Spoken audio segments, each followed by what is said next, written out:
you possibly could tell from the emphasis I was giving it that that's a fairly important unit of information, and it is. It constitutes the core of Chapter 10, and it's a big part of what I would like you to know about. The one thing we have to add on to our discussion of groups, and it's what I opened with today, and that is the whole business of what we call here electronic groups. The ways in which we can interact now over the internet with a PDA, with an iPhone, and all kinds of things. It's simply a remarkable event. As an example, I was in Colorado over the weekend at dog shows, and the online MBA class has a chat that we do every week. I don't integrate a camera with it yet, but I can. We have the technology to do it. But we can integrate a microphone, and so we can hear each other talking. And I did that chat using my Verizon wireless internet access from Brighton, Colorado. And it was totally transparent. I told the students where I was because I thought it was kind of a hoot that they would know. It went without any technical difficulties. One guy had a microphone, and the laptop I was using, the microphone input jack doesn't work, so I had to type. All the other people were typing, and we did a great big discussion about Module 10. And there were 7 people, including myself, involved in it. That's an example of an electronic group. Now, some of what I describe here is now becoming a bit dated, and I'm going to be revising this. There's software that supports electronic groups. In fact, I was talking with the manager of part of this operation, and he described a new software that they're going to bring into the online courses that will allow us to do some incredible group type of stuff with two-way video and two-way audio.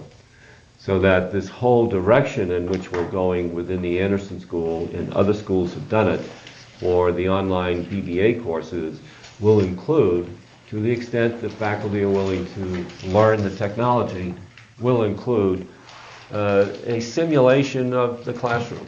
It won't be like this. You can never really pull this off online where people are physically there, unless we have down the road some of the technology that appears in the Film Minority Report, where you can have teletransformation and all kinds of transformations that will help out.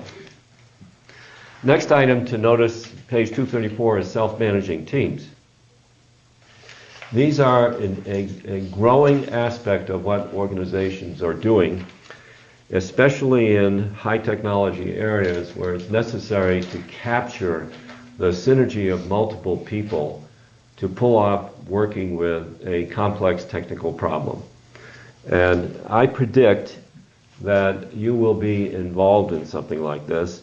And by self-managing, we mean or self-directed is another term. The team is put together typically by the organization, by managers.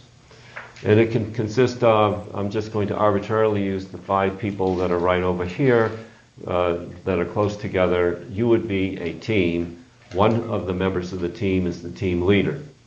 And the team leader can rotate, and the team leader can be elected by members of the team, or the team leader is appointed by managers outside the team. The self-managing part means that you plan all the activities that you're going to work on and carry them out according to the schedule that you build and that you negotiate with management. It is not the same as working and by the way, you can make this even more complex by saying that these 5 people that are present in this room could be in 5 different physical locations, including different countries, and then bring them together electronically. I know that happens, and there is a bit of a problem, obviously, with time zone differences. I'm going to France at the end of May, after school is finished. 8-hour time difference between where I'll be there and here. And that makes, obviously, some difficulty in interacting with people. Next item is stages of group development. And when we get to the E exercise, you're going to see all of these things, by the way. That's why I'm defining them, and I want you to try your hand with the exercise so that you can identify experiencing any of these items in groups and teams that you have been associated with before. Now on page 236, it describes the stages of group formation. If you have seen this before, you likely have seen it defined with the words that are in parentheses. For example, the first stage is the group formation stage, which is simply called forming. That's putting together the group. I've chosen to use the more formal terms, which to me are more accurate, and then have this, what I will call the slang reference in parentheses. The next stage is the intra-group conflict stage called storming, where people are interacting with each other, trying to learn about who they are and how they're going to carry out the group tasks. This also includes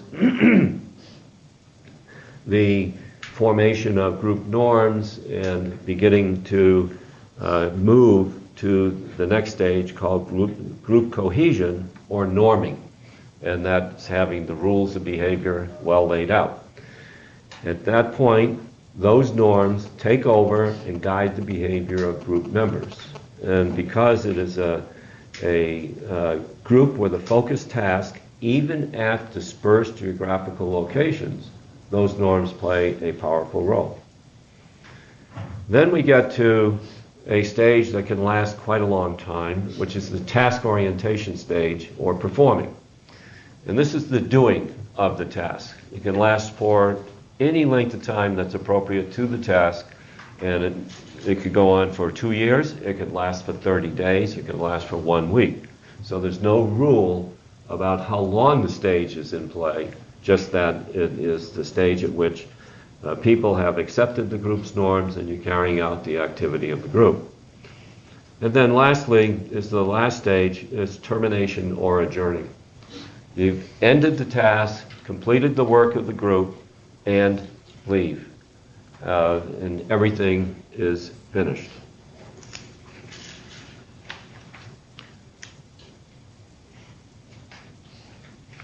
A couple of other items to note. Page 238, majority and minority influences. By minority here, we mean a deviant from the norms of the group.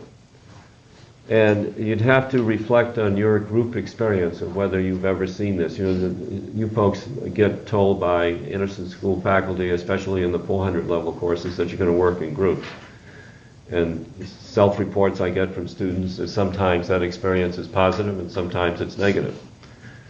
But you could have in the group, let's say there are 5 people, 4 people want to go in one direction, 1 person wants to go in another direction. That person is the minority or deviant member, and it depends on the reaction of the majority as to whether the minority member has an influence. A tendency that I advise taking care with is for the majority members to want to overwhelm the minority member. And the minority member could be the one who is correct in the direction in which the group should go. Now we introduce workforce diversity, which we saw early in the course. And with the diverse population, for example, that we have in New Mexico, and then we have quite a bit of diversity in the Anderson School, you could work in groups that are highly mixed as to the types of people who are in there, not just male-female differences, but ethnic background differences, even language differences, because of the number of foreign students that we have. Sorry. I switched off my microphone so I wouldn't blast.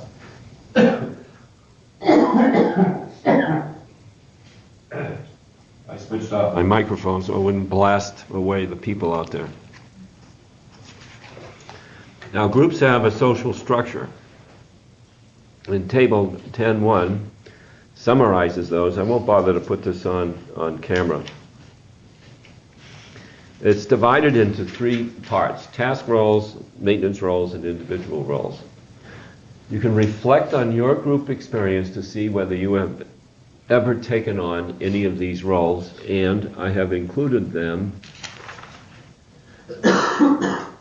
Well, I've not included the detail, I've included the main headings on the e-exercise.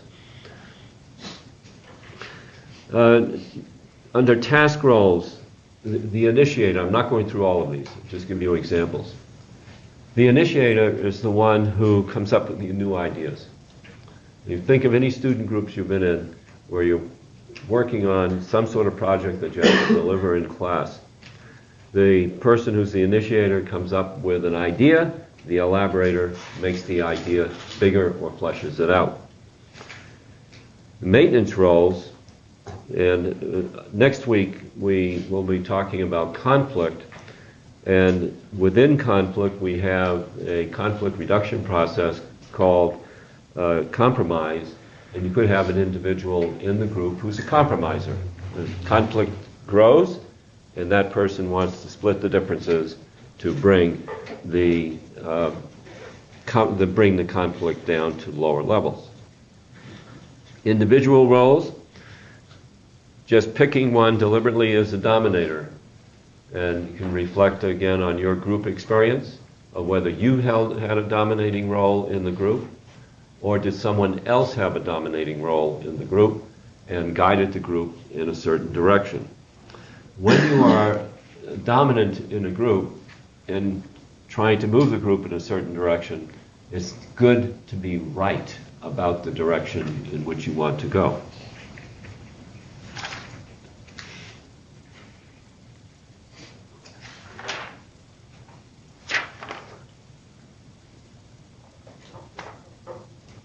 Okay, I think that's enough, and from here, and we can do the e-exercise.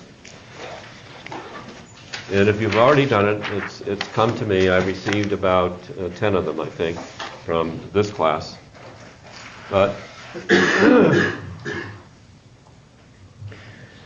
now, when you get this, you're going to see that it says go to the group dynamics concepts and definitions table. Unless you have a laptop and fire it up in here and go to the e-exercise, you can't do that in here. But all these concepts are defined in chapter 10. So if you want to look up the definition or ask me, you can do that, obviously. And if you wish to do it right directly on your laptop, you can take care of it straight away. I'll come around the other.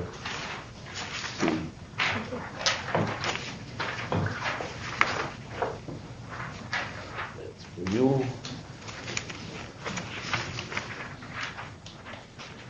I don't want to cough on you guys. I'll suppress it here somehow. You reminded me of it. Yeah, sneeze and cough and hack and spit. Sounds gross. So you're doing this in reflection on your experiences.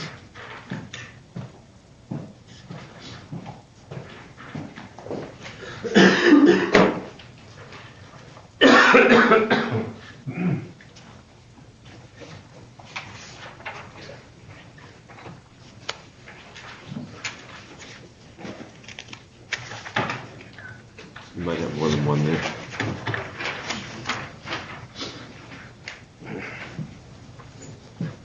While you're doing this, I'm going to step out and get some water.